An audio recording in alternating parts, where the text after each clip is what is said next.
Assalamualaikum warahmatullahi wabarakatuh. Saya Firda Nadia Azrakila dari kelas 1 KPIA. Saya akan menjelaskan tentang unsur-unsur hadis dan metode periwayatan hadis.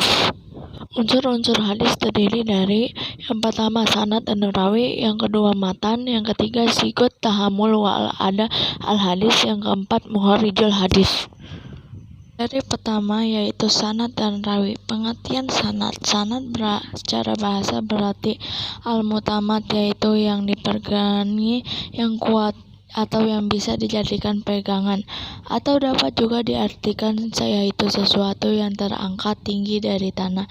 Sedangkan secara terminologi sanad berarti sanad adalah jalannya matan, yaitu silsilah para perawi yang memindahkan meriwayatkan matan dari sumbernya. Yang pertama, Al-Tahanawi mengumpulkan definisi yang hampir senada, yaitu jalan yang menyampaikan kepada matan hadis, yaitu nama-nama para perawinya secara berurutan. Sebagai contoh dari sanad adalah seperti yang terlihat dalam hadis berikut.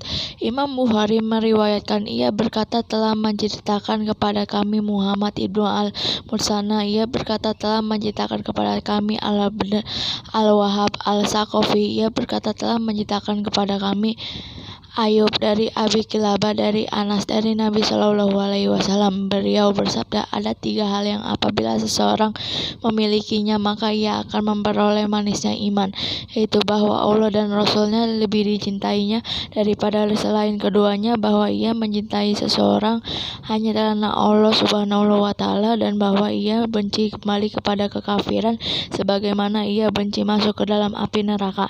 Pada hadis di atas terlihat para perawi dan sanad, yaitu Bukhari Muhammad ibnu al-Musanna, Abdul al-Wahab al-Saqafi, Ayub Abi Kilabah, dan Anas radhiyallahu anhu. Demikian hadis tersebut diriwayatkan oleh beberapa orang perawi, yaitu yang pertama Anas radhiyallahu anhu sebagai perawi pertama, yang kedua Abi Kilabah sebagai perawi kedua, yang ketiga Ayub sebagai perawi ketiga, yang keempat Abdul al-Wahab al-Saqafi sebagai perawi keempat, yang kelima Muhammad ibnu al-Musanna sebagai perawi kelima, yang keenam Bukhari sebagai perawi keenam atau perawi terakhir. Yang kedua, peranan sanad dalam pendokumentasian hadis dan penentuan kualitas hadis. Yang pertama, peranan sanad dalam pendokumentasian hadis. Kegiatan pendokumentasian hadis terutama pengumpulan dan penyimpanan hadis-hadis Nabi Shallallahu Alaihi Wasallam baik melalui hafalan maupun melalui tulisan yang dilakukan oleh para sahabat tabi'in, tabi'i al-tabi'in, dan mereka yang datang sesudahnya, yang rangkaiannya mereka itu disebut sanad, sampai kepada generasi yang membukukan hadis-hadis tersebut seperti Malik ibnu Anas, Ahmad ibnu Hanbal, Bukhari, Muslim, dan lainnya, telah menyebabkan keperiharaannya hadis-hadis Nabi Shallallahu Alaihi Wasallam sampai ke tangan kita seperti sekarang ini.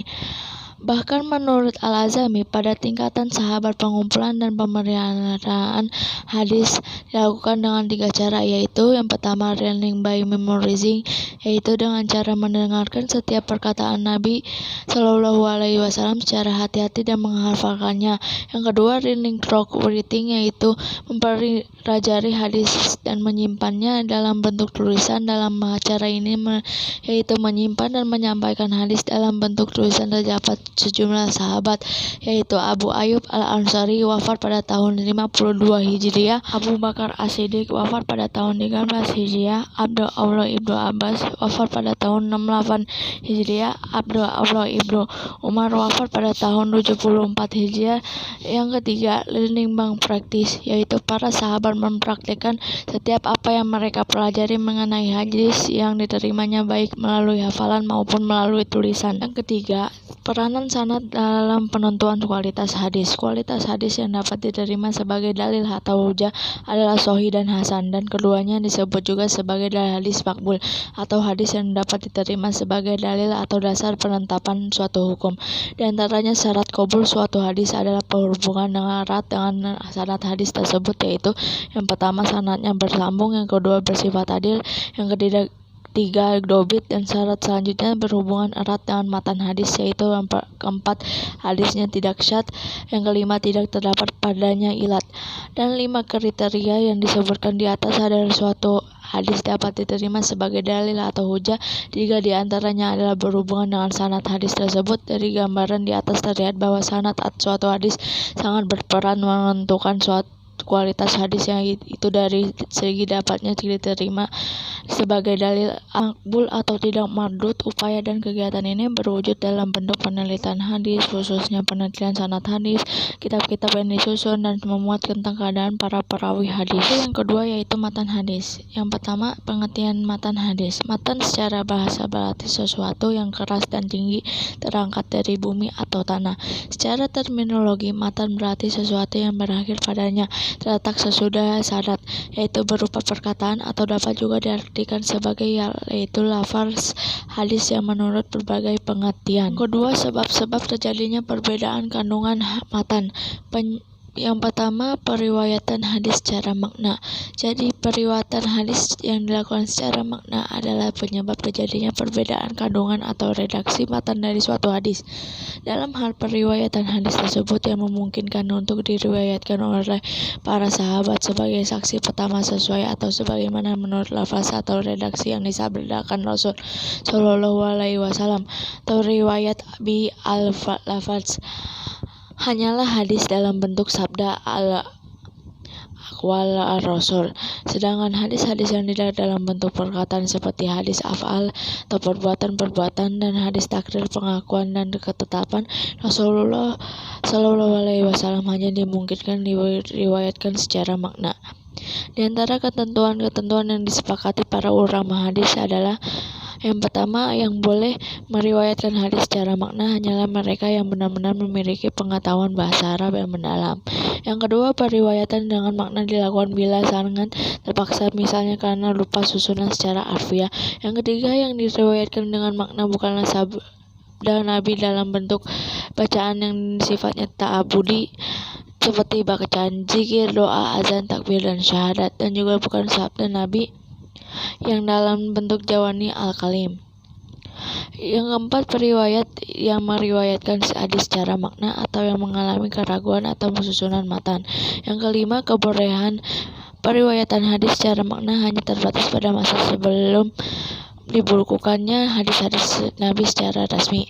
Nama-nama perawinya untuk ketujuh sanadnya tersebut adalah sama pada tobakot atau tingkatan pertama sampai dengan yang keempat, yaitu yang pertama Umar ibnu al-Khattab, yang kedua Alqamah ibnu al-Waqqas al-Laisi, yang ketiga Muhammad ibnu Ibrahim al-Tamimi, dan Yahya ibnu Sa'id al-Ansari. Akan tetapi terdapat perbedaan perawi pada tobaqat kelima, yaitu yang pertama Sufyan ibnu Uyainah, yang kedua Malik ibnu Anas, yang ketiga Abdul al-Wahhab, yang keempat Ahmad ibnu Zaid. Perbedaan perawi juga terjadi pada tobaqat ke-6, yaitu sebelum Al-Bukhari, yakni yang pertama Al-Humaydi Abdullah ibnu Zubair, yang kedua Abdullah ibnu Maslamah, yang ketiga Muhammad ibnu Kasir, yang keempat Musaddad, yang kelima Yahya ibnu Qazah, yang keenam Qutaibah ibnu Sa'id, yang ketujuh Abu al-Nu'man.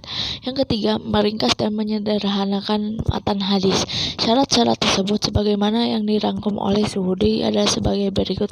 Yang pertama, yang melakukan peringkasan itu bukanlah periwayat hadis yang bersangkutan. Yang kedua, apabila peringkasan yang dilakukan oleh periwayat hadis, maka haruslah ada hadis yang dikemukakannya secara sempurna. Yang ketiga, tidak terpenggal kalimat yang mengandung kata-kata pengecualian atau al-istina, syarat penghinaan atau al-ghoyah, dan yang semacamnya. Yang keempat, peringkasan itu tidak merusak petunjuk dan penjelasan yang terkandung dalam hadis yang bersangkutan. Dari keempat yaitu sigot tahamul wal ada. Yang pertama, pengertian sigot tahamul wal ada. Menurut bahasa, tahamul merupakan masdar dari fi'il madhi tahmala yang berarti menanggung, membawa atau biasa diterjemahkan dengan menerima. Berarti tahamul al-hadis menurut bahasa adalah menerima hadis atau menanggung hadis. Tahamul dalam bahasa artinya menerima dan ada artinya menyampaikan. Jika digabungkan dengan kata al-hadis, maka tahamul hadis merupakan kegiatan menerima riwayat hadis, sedangkan ada ul hadis merupakan kegiatan menyampaikan riwayat hadis. Yang kedua, syarat-syarat penerimaan hadis. Dalam hal ini, mayoritas ulama hadis, usul, dan fiqh memiliki kesamaan pandangan dalam memberikan syarat dan kriteria bagi pewarta hadis yang antara lain: yang pertama, ketahanan ingatan informatorio rawi; yang kedua, integritas keagamaan atau adalah; yang kemudian melahirkan tingkat kredibilitas atau psikokultur rawi; yang ketiga, mengetahui maksud-maksud kata yang ada dalam hadis dan mengetahui arti hadis apabila ia meriwayatkan dari segi artinya saja atau bil makna; yang keempat, sifat adil ketika dibicarakan dalam hubungannya dengan periwayatan hadis, maka yang dimaksudkan adalah suatu karakter yang terdapat dalam diri seseorang yang selalu mendorongnya pada melakukan hal-hal yang positif, atau orang-orang yang selalu konsisten dalam kebaikan dan mempunyai komitmen tinggi terhadap agamanya. Yang ketiga, syarat dalam penyampaian hadis. Yang pertama, Islam, sehingga tidaklah diterima riwayat orang kafir. Yang kedua, balik. Ini merupakan pusat taklif, karena itu riwayat anak yang berada di bawah usia taklif tidak bisa diterima. Yang ketiga, sifat adil. Yang keempat, dobit adalah yaitu keterjagaan seorang perawi ketika menerima hadis dan memahaminya ketika mendengarnya serta menghafalnya sejak menerima dan menyampaikannya kepada orang lain. 5. Muhorijul hadis. Muhorijul hadis adalah orang yang menyebutkan perawi hadis. Istilah ini berbeda dengan al-muhdis atau al-muhadisin yang memiliki keahlian tentang proses perjalanan hadis serta banyak mengetahui nama-nama perawi, matan-matan dengan jalur-jalur periwayatannya serta kelemahan hadis. Muharis merupakan perawi terakhir atau orang yang terakhir kali menginformasikan dalam silsilah mata rantai sanad. Yang kedua, tingkatan muharrij hadis, yaitu yang pertama, al-talib adalah orang yang sedang belajar hadis. Yang kedua, al-muhadisun adalah orang yang mendalami dan menganalisis hadis dari segi riwayat dan riwayat. Yang ketiga, al-hafiz adalah orang yang menghafal minimal 100.000 hadis. Yang keempat, al-hujjah adalah orang yang menghafal minimal 300.000 hadis. Yang kelima, al-hakim adalah orang yang menguasai hal-hal yang berhubungan dengan hadis secara keseluruhan, baik ilmu maupun mustalahul hadis. Yang keenam, amirul mukminin fi al-hadis. Ini adalah tingkatan yang paling tinggi. Materi selanjutnya yaitu metode periwayatan hadis. Metode ini terdiri dari 8 metode pembelajaran hadis. Yang pertama, sama, yaitu bacaan guru untuk murid-muridnya. Metode ini berwujud dalam 4 bentuk, yakni bacaan secara lisan, bacaan dari buku, tanya jawab, dan mendiktekan.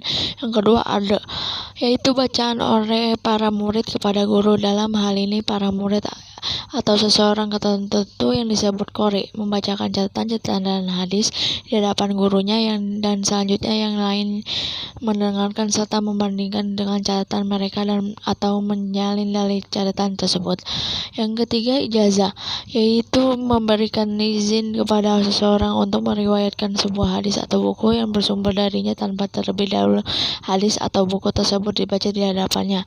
Yang keempat, munawalah, yaitu memberikan kepada seseorang sejumlah hadis tertulis untuk diriwayatkan atau disebarluaskan, seperti yang dilakukan oleh Al-Zuhri wafat pada tahun 124 Hijriah kepada Al-Tawsri, Al-Sawri, Al-Auza'i, dan lainnya. Yang kelima, kitabah, yaitu menuliskan hadis untuk seseorang yang selanjutnya untuk diriwayatkan kepada orang lain. Yang keenam, iklam, yaitu memberitahu seseorang tentang kebolehan untuk meriwayatkan hadis dari buku tertentu yang berdasarkan atas otoritas ulama tertentu. Yang ketujuh, wasiat, yaitu seseorang mewasiatkan sebuah buku atau catatan tentang hadis kepada orang lain yang dipercayainya dan dibolehkannya untuk diriwayatkan kepada orang lain. Yang kedelapan, wajadah, yaitu mendapatkan buku atau catatan seseorang tentang hadis yang tanpa mendapatkan izin dari yang bersangkutan untuk meriwayatkan hadis tersebut kepada orang lain. Sekian dari saya, kurang lebihnya mohon dimaafkan. Wabillahi taufiq wal hidayah. Wassalamualaikum warahmatullahi wabarakatuh.